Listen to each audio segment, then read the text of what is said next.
This is the School of Astrology on the horoscope of the United States, including the foundation horoscope and forecasting for 2021 and beyond. So how do you approach this when you want to analyze a country's horoscope? Like every person, a country can also have a birth chart under quotation mark. In this case, it's the foundation of a country and called foundation horoscope, therefore. To draft the foundation horoscope, you need the time when the foundation was concluded, like signed or finalized. In the case of the United States, the foundation document is the Declaration of Independence. We put a link to the history of the events on the 4th of July 1776 in the description below. It's interesting to read up on this. And there it says, discussions of Jefferson's Declaration of Independence resulted in some minor changes, but the spirit of the document was unchanged. The process of revision continued through all of July 3rd and into the late afternoon of July 4th, when the declaration was officially adopted. Detailed research brought the foundation time of 5 p.m. In the case of a country's foundation, this can always cause some debate on what was really the correct time that should be used. We have been using this time and found it correct with a wide variety of events that we checked, and it showed correct results, so we stick with this for the time being. However, we do appreciate your input with regard to timing and other considerations that you would like to share. In this video, we would like to first analyze the foundation horoscope itself and then see what we can see about the current events and the near future up until 2022. When analyzing the foundation horoscope, you more or less work it like a personal horoscope. Besides that the sun in a foundation horoscope represents the president and the moon would represent the people. So let's have a look here. The foundation horoscope sun is in Cancer at the beginning of the 8th house. So the basic quality is one of togetherness, belonging, and family values like taking care of each other. The sun rules Leo, and therefore in this chart it rules the 9th house because the 9th house starts in Leo.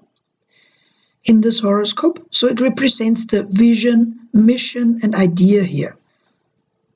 The sun, as the ruler of the 9th house, at the beginning of the 8th house, would mean that the vision is one of permanent transformation, because transformation is one of the core meanings of the 8th house. The 8th house, but also stands for confrontation. Needless to say, the US has not shied away from conflict whenever their vision, mission, and interest were perceived to have come under threat. We also have to check the aspects of the sun, and here we see a square to Saturn.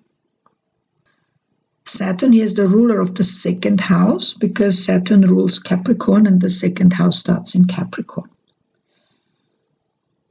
The 2nd house is for finances, budget, and values. And here we find the ruler of finances, budget, and values in the 10th house of goals and aspirations.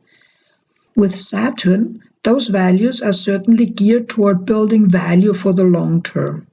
And so, financial interests may be a core motivation that leads to conflict when especially they seem under threat.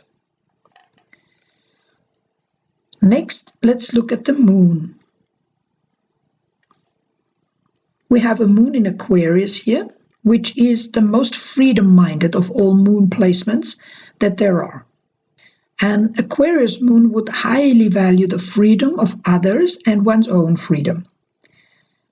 Now we said the moon in the foundation horoscope represents the people, and so the people of the United States are of the kind of freedom lovers. To find this in a foundation horoscope that is actually a declaration of independence makes this all the more a clear demonstration of what these people stand for. Now, like in the case with the sun, we also check the house ruled by the moon, and we see that the 8th house starts in Cancer, so our moon rules the 8th house. This makes the moon, and here the people, rulers of transformation, because the 8th house stands for transformation, and that will be also what people push for, because also here the 8th house would also fight for these liberties. And they will live it in the 3rd house, where the moon appears, and the 3rd house stands for communication. So how do you read this? You make a sentence from these findings. People, like the moon, that push for 8th house, for freedom, because Aquarius, mainly through communication, because in the 3rd house. So this reads, people that push for freedom mainly through communication. So they would negotiate. This receives even more weight through a quincunx, like a 150-degree aspect, to Mercury that we find here. And Mercury we find in 8. Mercury also being the communicator. And the communicator in the 8th house will push for transformation through communication and negotiation. Mercury, but also represents action, someone who takes action, and just in case will not shy away from taking action. Seeing but that Mercury is in retrograde here, taking action would take place as a response, but not as an active aggression without being threatened first. So this is not the chart of an aggressor, but of a defender. Okay? Next, let's look at the rising. Okay? So here we have a rising in Sagittarius, and this explains already the wish to grow and the appreciation for everything big and international. The ruler of Sagittarius, and therefore the ruler of this chart, is Jupiter, and we find Jupiter here in the 7th house in Cancer. Jupiter's placement in Cancer is exquisite according to the ancient teachings. Also, if you combine the qualities of Cancer, like receptiveness, and Jupiter, that increases everything that is given, the outcome is fullness. Now this Jupiter here also has a conjunct to Venus, which improves its quality even more and adds popularity to the owner of this chart, which is the United States, the country as a whole. A lot of more things can be analyzed here, but we want to keep this concise and at a reasonable video length. That's why we'll just skip the rest of detailed interpretation and move on to check what is going on at the moment. So we took election day 2020, 3rd November, for a secondary progression of the foundation horoscope.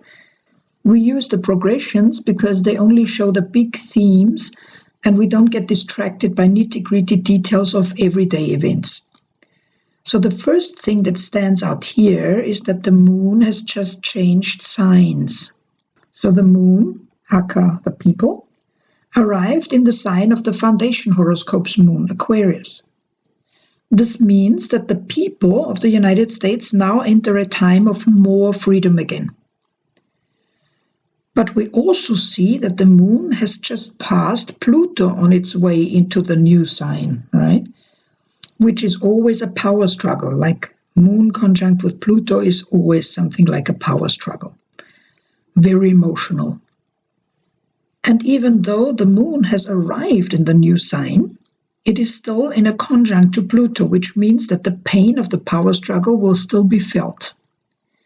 We'll come back to this just now, because we want to have a look when this power struggle started or when it escalated. But first, let's stay with this chart a little more. What else can we see here? The progressive rising on top of the chart here is in a tangent aspect to the progressive midheaven and Uranus. Uranus, being the ruler of the 3rd house in the foundation horoscope, would be good for a lot of surprising and uncomfortable communication going on. as we witnessed, all of us. And it would be uncomfortable because of the square between Uranus and the progressive rising. Now we said we wanted to check when the moon or the people went into the power struggle.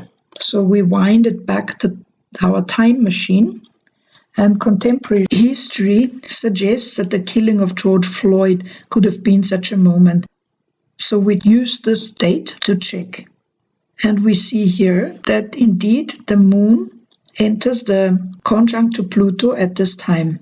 This also being close to the southern lunar node indicates that the current events relate to events in the history of the country that should not be repeated, because it's the southern lunar node, it's the history that should not be repeated. Now let's use our time machine again and move a few months forward, like for instance to Independence Day 2021. What do we see here?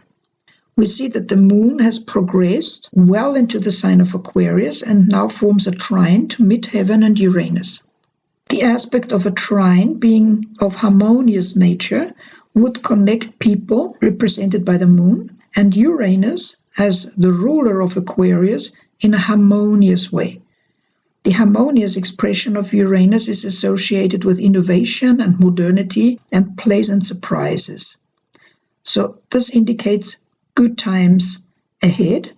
And we also see here Jupiter, the ruler of birth of this chart, in a square to Saturn, which would indicate still some financial and legal issues, but solved with legislation, which Jupiter stands for, and benevolence, also because it's Jupiter. What do you say? Should we take a peek into 2022 maybe? All right. Let's try. So here we have 1st January 2022, again in the secondary progression. One main change that we can see here is that the progressive Venus has moved into a sextile to the foundation Venus. Generally speaking, this indicates good times ahead, and figuratively speaking, could possibly indicate the rise of women to more power. So who knows, possibly Vice President Kamala Harris could play a more important role by then. However this will play out, this constellation suggests a very positive time. So good times ahead, America.